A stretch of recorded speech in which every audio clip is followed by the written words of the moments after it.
good morning, good afternoon, good night, wherever you are, whatever time it is outside, welcome. So I know that everyone has their own relationship with social media and their own reason why they scroll, but not everyone is thinking about it, how symbiotic, codependent it can be. The moment you take a step away, you feel the heat. And I mean the pressure, the anxiety, the withdrawal, the fear of missing out keeps fueling the fire. And because so many are afraid, they choose to show up in their own way. Now, I have my own opinions. Feel free to disagree, but this is my gray matter. So you're listening to how it matters to me. This is what I've noticed after taking a soft break from social media as an artist, pseudo-content creator. I'm not a super fan of that phrase or word or whatever you want to call it. But when I say soft break, I mean taking a step away from how engaged I normally am. So I'm normally posting stories daily, liking, commenting, but I decided to spend less time doing that. And honestly, I have the tea. I'll go ahead and list the table of contents and then hop right in. So it's been almost a week, and the reason I kind of started this was because I felt like I got hit by something that told me to take a pause. I realized a couple weeks ago I went to look at my Instagram stories and the archive, and I went to check for something, and I realized for the past couple of years there has not been a day where I haven't posted a story, and that told me everything I needed to know. So let's hop into the table of contents. Number 1 on the table is clarity. Number 2 is mood. Number 3 is time. Number 4 is sleep. Number 5 is intention. And number 6 is boredom. I just threw number 6 in there because honestly, it has a point. But what's your reason for being here today? Have you thought about that? About why you are drawn to this video, why you decided to click play? It's because you feel something and you're searching for confirmation in some form from this video to help guide you in whatever decision it is that you're making in the process of or about to make. In either case, I wish you well. So let's start with clarity. I didn't know how expensive attention was to pay until it all came down to it. I had felt so creatively blocked and unmoving at one point, and I just kept doing the same things over and over. Waking up, brushing my teeth, eating, and scrolling. And it's honestly so easy. Seamless. Very seamless to incorporate scrolling into your diet. I can't speak. Scrolling into your diet, into whatever you're doing. Like, there are so many things I've struggled with adding to my own personal routine or my diet.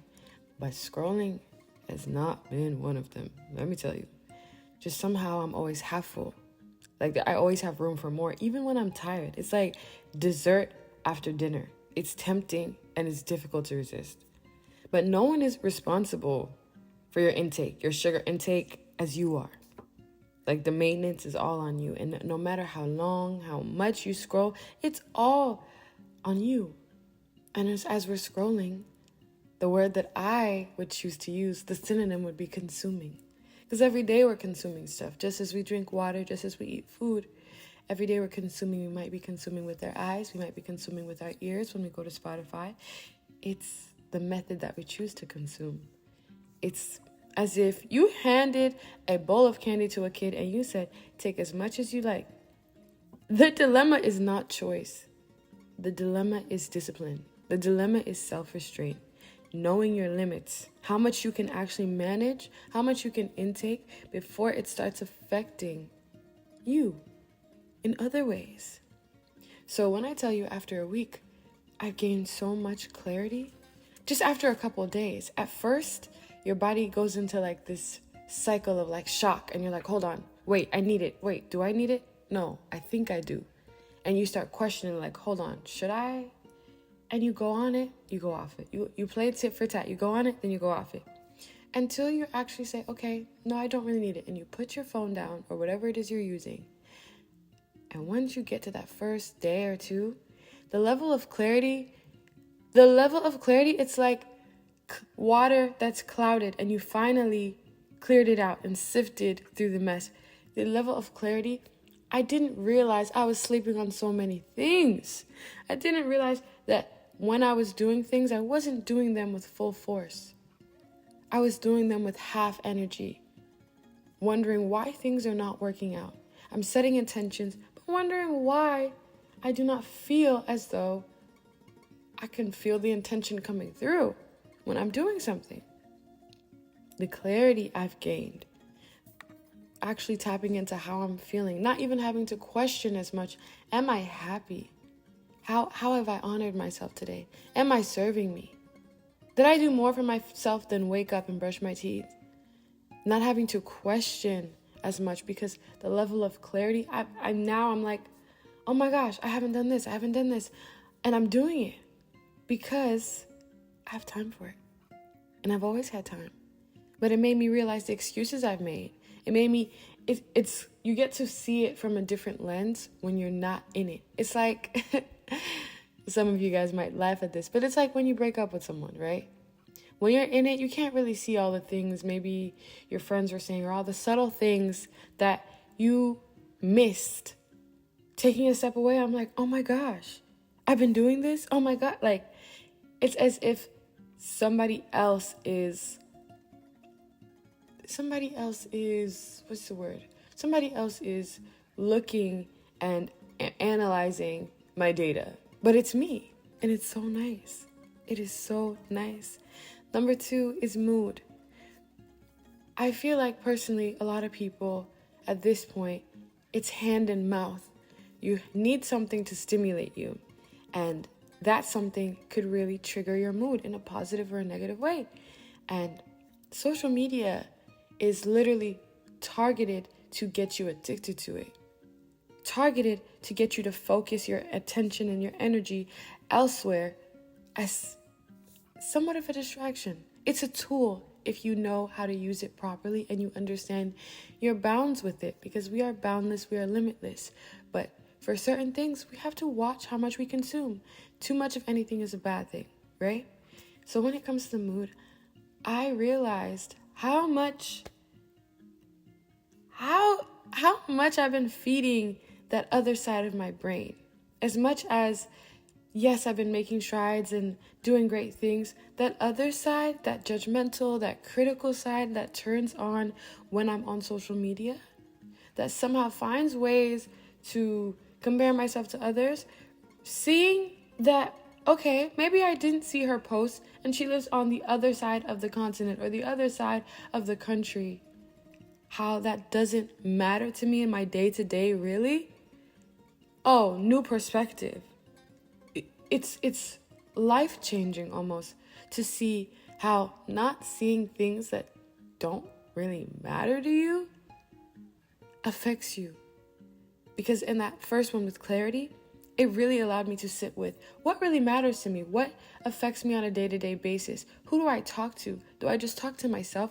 Really sitting with myself and being like, if the internet was off, or if this was 1950, 1960, what would I be doing with my days? But I do know that my spirits are up. I feel like I vibrate higher when I'm not as connected. And this is me not completely cutting it off cold turkey, but this is me taking a step back and saying, okay, maybe I have some deadlines and I'm going to go ahead and I'm going to focus on those instead of half focusing. Because I feel like when my phone is in my hand and I'm trying to do something else or get something done, I'm half focusing. And it doesn't feel good to do stuff and then have to keep redoing it because you're not fully there. The amount of presence and attention that I've had in these past couple of days is phenomenal. And I want that for you if you want that for yourself. Number 3 is time. Time is expensive. Time, you could say, it's not real. Whatever it is, the sun goes up, the sun goes down. However you treat yourself in that time is so important. The things you tell yourself, what you eat, how much you sleep, like all those things are so important. And the amount of time I feel like I've gotten back from just taking a step away from something that I have the control over. Because there are plenty of things I can't control. But this is something that I have the control over, and I'm taking a step away Seeing how much more time. It's like, I thought I was spending my days in being productive. Another synonym for time for this third pillar would be productivity. I thought I was using the most out of my days, working out, doing this. But you really realize when you're not always filming, when you're not always posting, when you're not always streaming, you really realize, okay, I could do this, I could do this, I could do this. When you're managing, I feel like I'm more in flow. And that matters to me, more at peace, not worried as much. Touching back on the mood, not worried as much. That fear of missing out, at this point, it's shifting away. You realize how unimportant that fear is when you stop fueling it. When you stop fueling the fire, when you stop fueling that anxiety, that worry of like, I'm not on time, I'm not where I'm supposed to be, she's here and he's there and he... When you turn that off, it's like, wait a minute. I don't even know her name. Why do I care about what they're doing? Are they paying my bills? No. Am I doing what I want to? When I'm scrolling, when I'm doing this, am I? Am I using it as a tool or is it using me? I feel like I've gotten my time. I'm more productive. I have more energy to expend. I'm judging myself less. I'm more focused on the things that actually matter to me, the things that are important to me. I could pull up my phone right now and tell you I have probably about 30 text messages. And that is on a daily basis of how I start my days. Throughout my day, I rack up text messages. I'm constantly communicating with people as well as communicating on socials, as like with strangers in so many ways. So now I actually see, what is the clutter on my desk? And what do I want to sort and put away, organize? And what do I want to throw out? I love that. Number 4, sleep. Sleep is the most regenerative practice, I feel like, that exists in this realm. And I don't know. I can tell you, you can't see me right now, but I'm feeling a whole lot younger. And I'm already young. I'm feeling like these eye bags. My cousin used to call them luggage. She'd be like, she'd wake up if you haven't had a good night's rest and be like, oh, I see your luggage. I feel like all my bags are checked. Luggage where? Luggage who? More importantly, I am sleeping way more. Like, sleep is really a privilege, a luxury. And I just cannot believe I've been forcing myself to like skimp on it. I don't know. When it comes to mood or anxiety or anything like that and sleep, they go hand in hand. And seeing how much I've gained in this short period of just taking space. Ooh, I'm sleeping better at night. I'm sleeping way better. It's much easier for me to fall asleep, stay asleep. I'm dreaming way more. And I promise you, I dream almost every night. But I feel like when I'm so tapped into something, sometimes it can cloud that up. But now I'm drinking my water, minding my business, sleeping good. Like, I feel so at peace because I am in control of what I'm allowing to bother me or shift my energy or shift my mood. I'm using that do not disturb. I like me some do not disturb, okay? And if you're not using it, use that. There's some people that are afraid to block or this. Use do not disturb just for a little bit. Just as a little break. If you feel like you're not ready to take a soft break yet, that's cool. But start with the do not disturb. Me, I already had my notifications off. I've had my notifications off for maybe like a year and some change now because I just, when it comes to socials. So I see it when I get on there. But aside from that, I won't see it. And it's so helpful. That's another tip. But if you're not ready for a soft break, put on your do not disturb for a little bit and see how that makes you feel. It is a great tool. Number 5 is intention. I kind of touched on this earlier, but feeling like I'm half doing things. And it's the things that are important to me that I feel like I'm half doing. But when I show up on socials, I'm fully there. I'm fully in it as if everyone is watching me in that moment I take that video. In that moment I take that step. I'm fully there. I'm fully present, but I'm half focused in real life. And that's wild to me because real life is where it matters. I want to be able to be conscious of the things that are happening around me because this is impacting my actual reality. social media is almost like a dream realm that exists, but there's still smoke and mirrors. There's still things we don't really see, things that are not really happening that you think are happening based off of what you're seeing. And I want to show up with my attention fully with whatever I'm doing.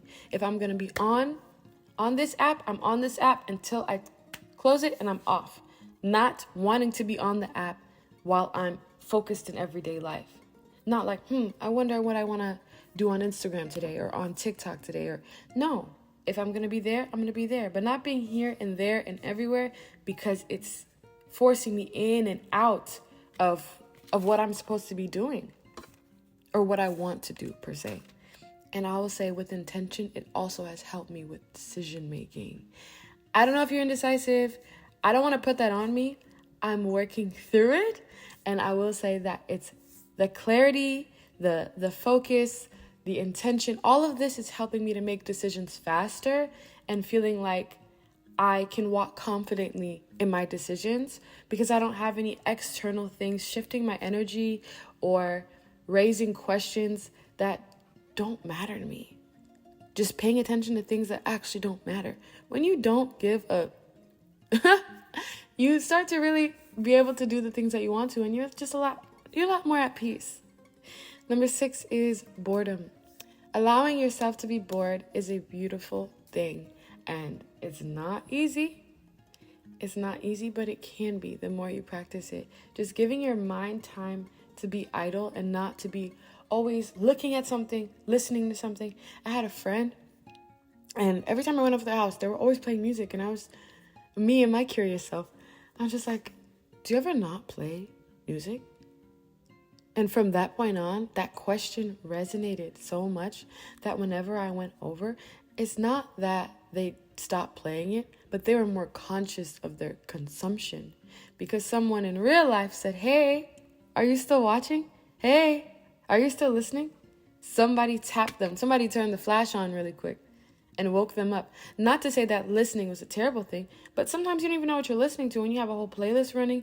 It could be like things that are obviously really, really terrible for your subconscious that you're feeding into your mind and you're not even realizing it. So I'm glad that I said something in that moment. But allowing yourself to be bored. And when I'm bored, I've been doing certain things. I can make a video on this. I've been doing things that I want to. So let's say I'm bored and I'm like, I feel myself craving that withdrawal. I want to go back to socials. When I'm bored, I say, okay, what can I do that I actually like to do? What are the things that I actually like to do? Do I want to read? What's on my vision board? What are the things I want to do before the year is over? And how can I do them in small ways right now? Or maybe prep for things that I'm going to be receiving. You know? You feel me? Maybe I'm behind on this. When I'm bored, are there things that I could be doing? Are there things that I would be telling myself that I should be doing? Because when I'm on socials, nothing else matters. I don't know about you, but when you're on socials, you're in it. You're in that realm. And if you got to brush your teeth, if you got to pee, if you got to eat, if you left something on the stove, it doesn't matter because you're in a different world. Your attention is there. You are there. There is nothing else that exists. But when you are not in it and you're actually like, I'm bored, to think of things to do, it like returns your mind back to that of a child. When children are bored, they have to find something to do. They're coloring, they're playing games, they're this. Like, what are you doing? How are you spending your time? How are you moving? Because without even realizing it, everybody knows it's very easy to be stuck scrolling. It's mindless. It's almost like a meditative practice, which is beautiful. But what you're consuming during that time, you know, if you're washing the dishes, that's a meditative practice too, but it's different because you're not consuming a bunch of things at once. You know what I'm saying? Giving yourself the time to detox your spirit, detox your mind, and think clearly for yourself. Think, how am I feeling today? That's something I haven't really had to ask myself because I understand how I'm feeling and I feel good. I'm not worried about how they're feeling or what they're doing. I'm feeling good and I'm here and I'm getting the things done to the point where I can check it off fully check it off and don't have to go back to it. Not like, okay, I did some. Now let me go scroll. Let me take a break. No, I thought that I had so much issues with when it comes to my attention. But the main thing was just pulling the plug, was flicking the light switch and saying, hey, attention is mine. Okay, back to what matters. Pulling myself back into reality, into what matters to me, and then showing up when I want to show up. So I hope this brought you some clarity, some peace, whatever you were searching for. Maybe you found it, maybe you didn't. But to anyone that is questioning or thinking of taking a soft break and maybe is finding some resistance, even if you just limit how many socials you're on a day. Let's say you're on Instagram and TikTok all the time. Instagram, TikTok, Twitter all the time. Let's say you shift to just Twitter. Just Twitter. That's an essence of detoxing, because you're detoxing your mind from Instagram and TikTok. And that's great. I'm not saying to quit altogether. Anything you do, don't just quit it cold turkey, because you're going to feel that heavy withdrawal. But just taking time and noticing, okay, what is this doing for me? What are the benefits of me being here right now? Because you are feeding into someone else's energy, which is good, but is it causing problems or resistance in your real life? Are there things you're slacking on that you're going to judge yourself for and be in this repeated cycle of judging yourself, then doing it, then judging yourself, then doing it, creating those negative feedback loops? You don't want to keep doing that. I don't want to see that for you at all, but thank you for spending some of your time with me. It's a pleasure always to be in your company. This is Gray Matter, and I pray that you have a wonderful day. I'll see you soon.